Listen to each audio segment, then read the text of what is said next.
A very good Friday afternoon to all of you, and welcome to Christchurch Cathedral. I first want to just acknowledge that we gather here on the ancestral territories of the Songhees and Esquimalt First Nations, the Lekwungen-speaking peoples, and we do so in the spirit of ongoing reconciliation and truth-telling.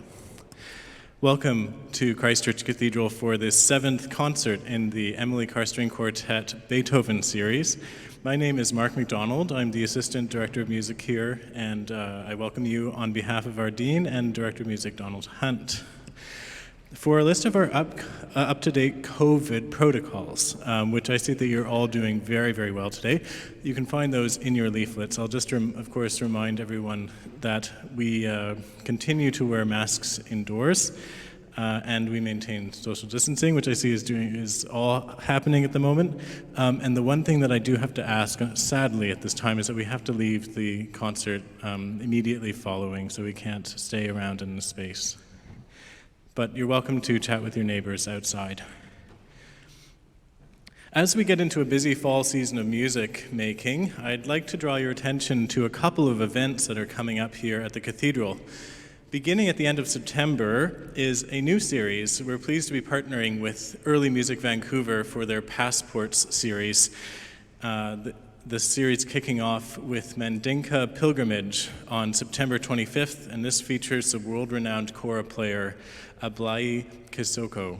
And this is going to be an amazing concert with Ensemble Constantinople from Montreal. So I highly recommend it. Tickets are available on Eventbrite. Just search for the concert title or go to the Pacific Baroque website, pacbaroque.org. We are fortunate at this cathedral to have so many wonderful partnerships, and it's been such a pleasure over the past few months here for this series, but also for the several series that we've now done with the Emily Carr String Quartet. And I'm delighted once again to be able to hear some wonderful Beethoven string quartets today. I will also draw your attention to the next concert in the series. You can see that in your program. It's October the 8th. And then finally after that, there's only one more left, so we're nearly all the way through. To introduce us to the quartets on today's concert, which are quite substantial, and I'm looking forward to hearing about them, I would like to welcome now Robert Holliston to give us a little bit of a briefing. Here we go.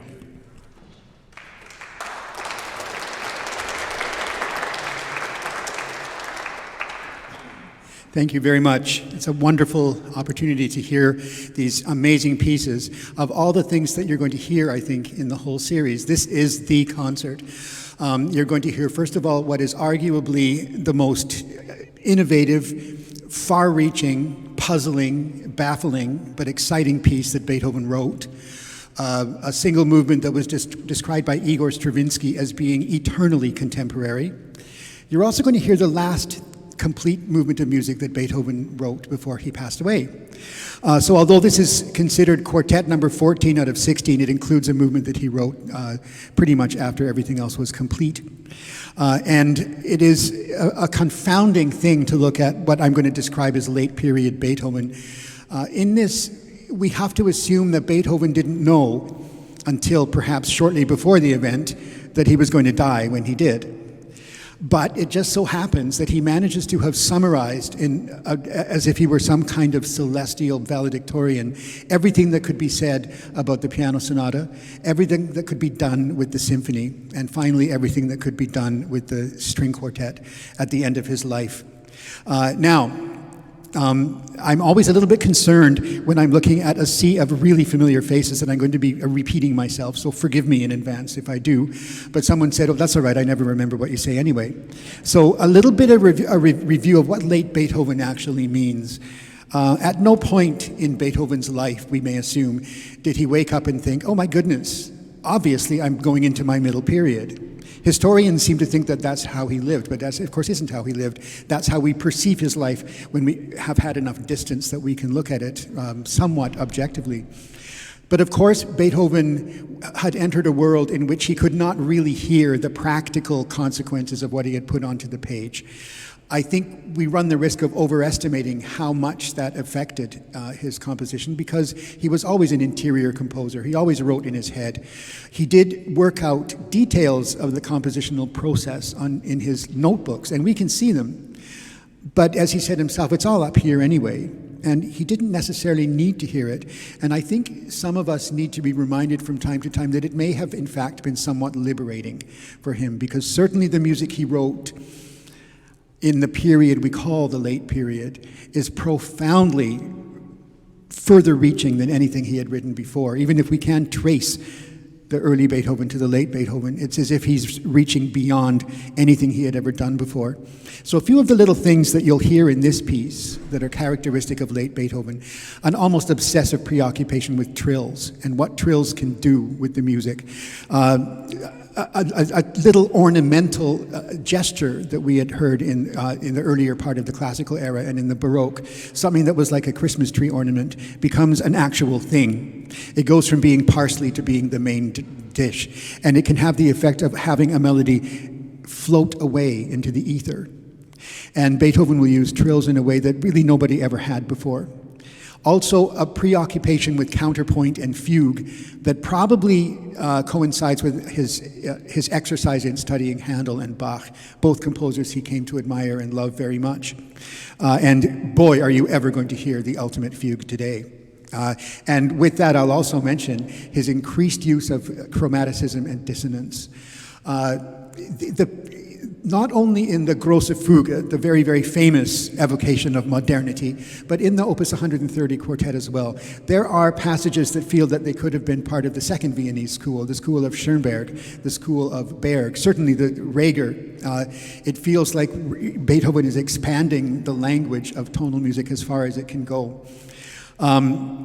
He will experiment with genres, but it's important to remember this is not a romantic composer. This is a hugely advanced classical one. He never abandons the established classical genres. And in instrumental music, those are the piano sonata, the symphony, and the string quartet. Coincidentally, not the last things that he grappled with. You're going to learn a word today, a German word I hadn't heard either till I started looking up details about Opus 130.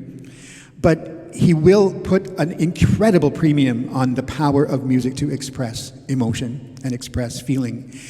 And in his experimental gestures with familiar structures, we are used to hearing in a sonata cycle a fast movement, a slow one, a minuet and trio, and then a finale.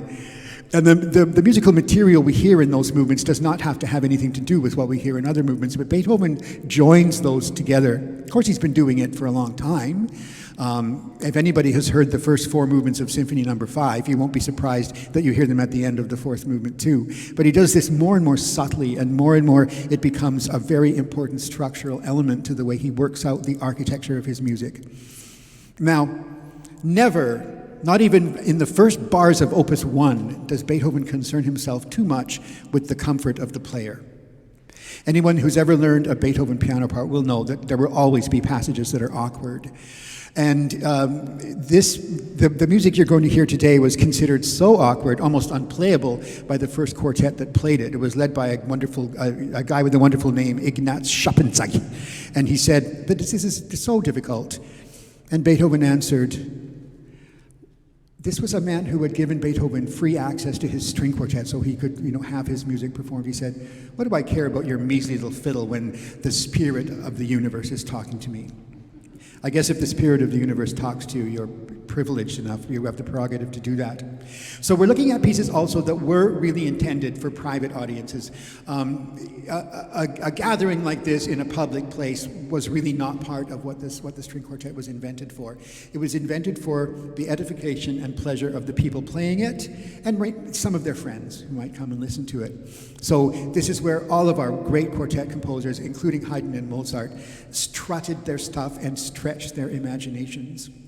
So Opus 130 in B-flat major, which I do not think is a coincidence that it's in this key, was composed in the late part of 1825 and the early part of 1826, when Beethoven quite clearly was already quite ill.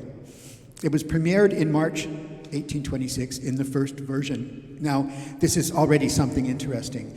Very, very, very rarely does Beethoven make a change once the piece has been performed. Very, very significantly with his opera Fidelio. So this is an example of Beethoven changing his mind. I don't believe that it was changed for him. I think very, very likely he had already made up his mind. So in any case, the overall scheme of movements gives us 6 movements altogether.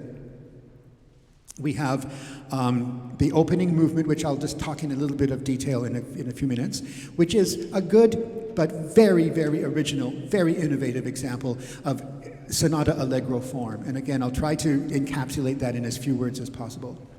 And then we have what we might call 2 pairs of movements, a scherzo and then a slow movement, another scherzo and then another slow movement.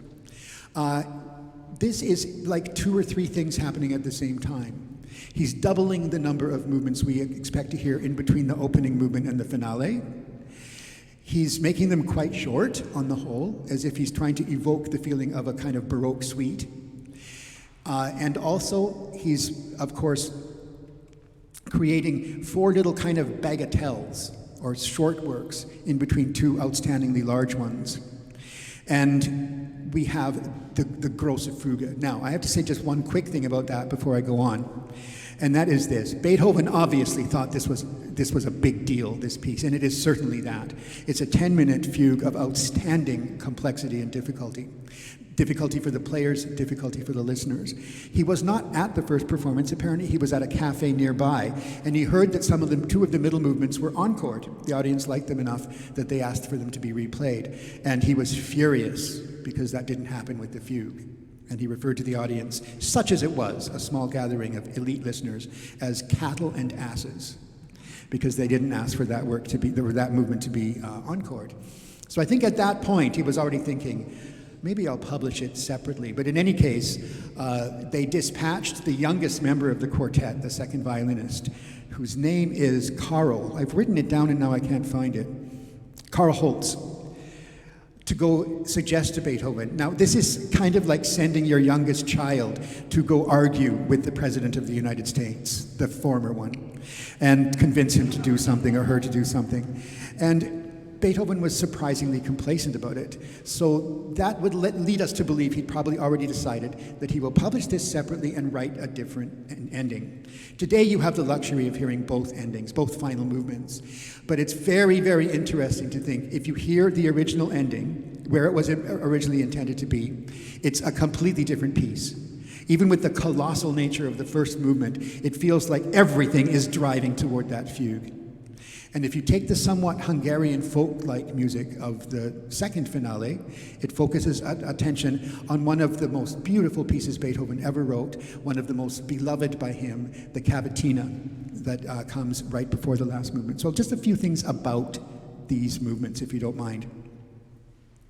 So the first movement, as I said, is essentially a sonata allegro form. The whole idea behind sonata allegro form, I'm not going to give you an analysis of it, but basically it's a classical invention to offer us contrast between 2 things, 2 contrasting things, including 2 contrasting keys.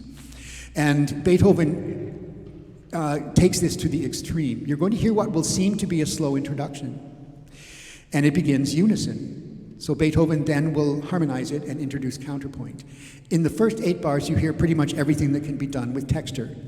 1 melody alone, some chords to support it, and some competing complementary counter melodies. And then this will alternate with the other thing that you can do, change tempo.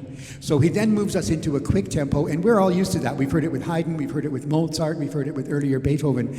But he surprises us by bringing the slow material back again. And there's this kind of tension and dichotomy between those 2 extremes throughout the whole opening movement.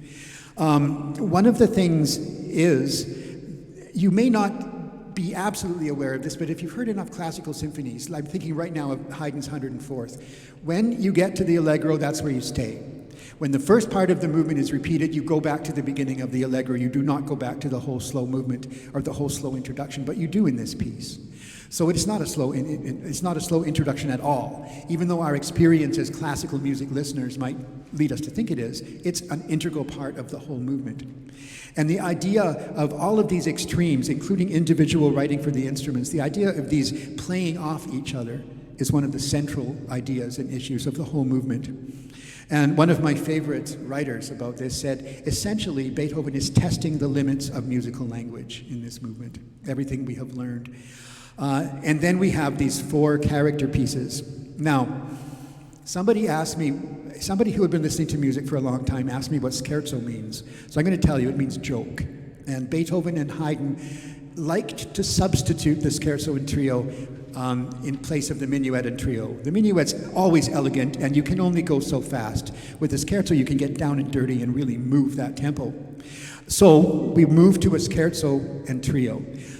An interesting thing is most people will expect the slow movement to come next. But don't forget, in the Ninth Symphony, Beethoven puts the scherzo right after the first movement, too. Now, somebody else asked me, why is it called a trio? A ternary structure means a section of music is played, and then a contrasting section, and then you go back to the opening section again. You may change the instrumentation, you may change some dynamics, but that's what an ABA ternary structure is. The B section was called a trio because in the 17th century, a French composer named Lully literally alternated in between minuets a little passage of music that was played by 3 woodwind instruments. So it was called the trio. And even though that practice died many years ago, we still use that term. It's interesting, isn't it? And that guy was the one who killed himself by jabbing his walking stick through his shoe. So it's a very, very confusing world. So this is going to be a fantastic movement in B-flat minor, where we have this scurrying, sort of furtive figure that we'll hear.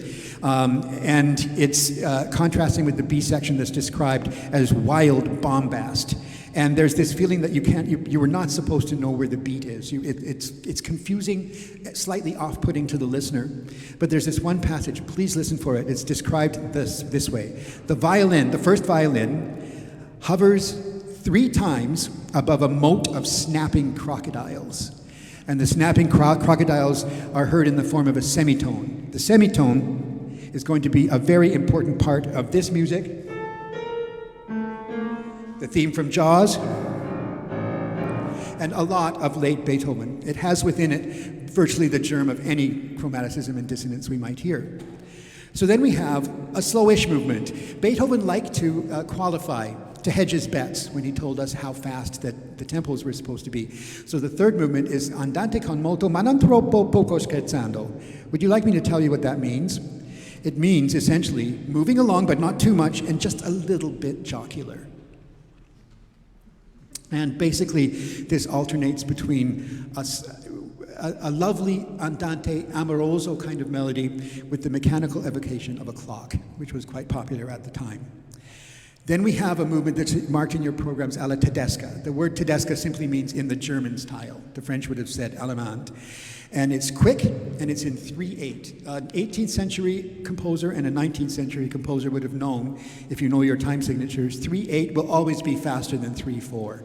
If you've all learned your theory, you know a quarter note weighs less than a half note and more than an eighth note. So it's meant to be moving very quickly. It's not meant to sound sophisticated. It's meant to have these false starts and misplaced beats, and it tests, in the words of that writer that I like so much, how much it's possible for music to make fun of itself. And then we will have the Cavatina. This is a really significant movement. If you played the Große Fuge right afterwards, it still doesn't overshadow it. Cavatina is like an operatic aria. And that same young man, Kurt Holz, said that Beethoven told him that that was the one piece he'd written that always made him cry when he thought about it, and it cost him tears to write it. It's an extraordinarily beautiful melody, but listen, even though the first violin has the melody, all the other instruments have what Haydn might have called obbligato accompaniment. Beethoven completely avoids the generic accompanying figure, da-dee-doo-doo, completely. They all have their own melodies. The only composer after that who I think does it that well is Brahms, if you listen to his chamber music. And it, therefore, is something that is incredibly beautiful. But then there's this very unsettling passage that leads me to understand why this piece was chosen for a certain purpose. And here's where we get the word beklemmt, which means oppressed, anguished, stifled, in the way that we might feel in the air just before a thunderstorm. And this perhaps led Carl Sagan to choose it to be included in a recording that went up into space in the Voyager spacecraft in the 1970s. He wanted to create, for anybody in the future who ever found this, an idea of the best of human achievement. But at the same time, what he felt that captured was the deep sense of humility when we see pictures taken of the Earth from out in space, the tininess of the Earth. So it accomplishes both of those things. And now we have the finale. Now I said I'd say something about Die Große Fuge in a second, but this finale that Beethoven substituted for it, I think could not be more different.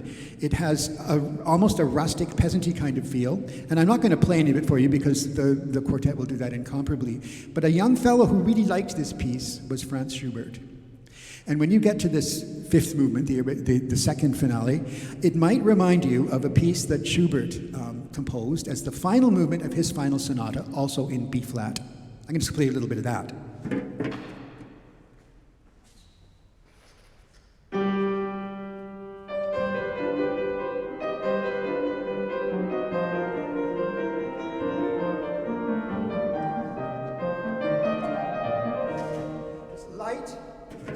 Playful, folk-like, incredibly perfect for the finale of this piece.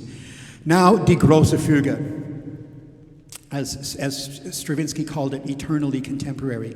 A fugue is a genre of imitative counterpoint, but with way more rules than a round. And in this, Beethoven just finds every possible thing that you can do with a fugue. And I'm just going to play three motives that you'll hear at the beginning. They're all completely intertwined. And again, what you're going to hear is a little forest of semitones.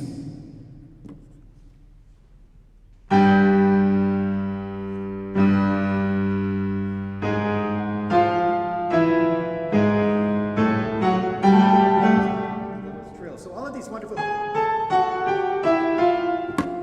Those are very much part of the last four notes of a harmonic scale. If you ever spent hours preparing for Royal Conservatory piano exams and having to play harmonic minor scales, this is the payoff. All the potential for dissonance and chromaticism. And then Beethoven introduces these peculiar longer notes, I'll just call them.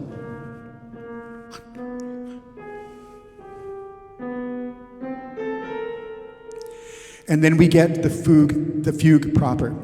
Now, Beethoven is written at the top of this, tanto libre, tanto recherché, which means partly free and partly studied or learned. So I'll just play you the opening of this fugue, and then we'll turn you over to the Emily Carr String Quartet.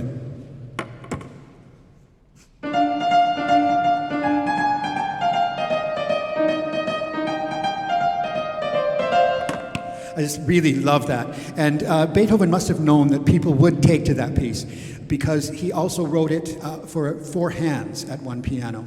And it's devilishly hard to play.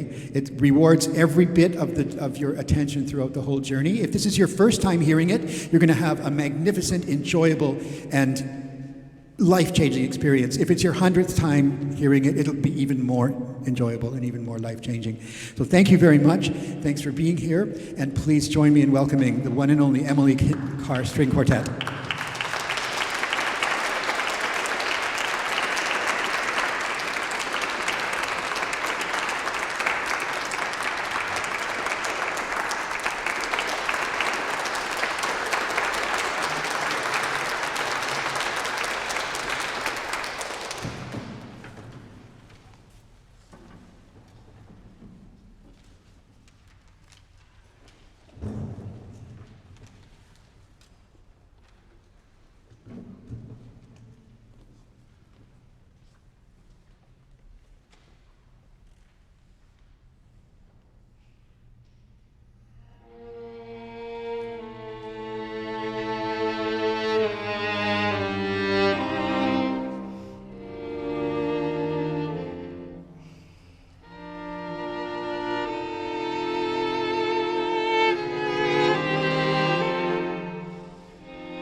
Thank you.